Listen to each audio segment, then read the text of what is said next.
Alright guys, a quick one. Here, I'll detail how to disable liquid glass on iPhone.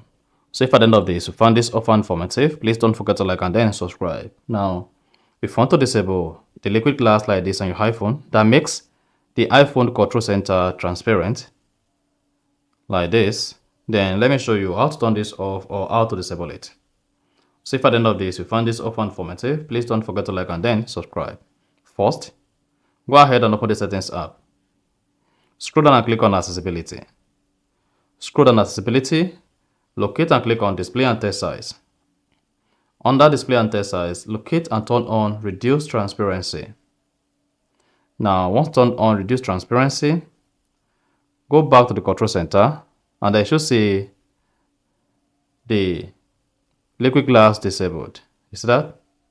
So that is exactly how to disable liquid glass on iPhone iOS 26. So if you found this offer informative, please don't forget to like and then subscribe.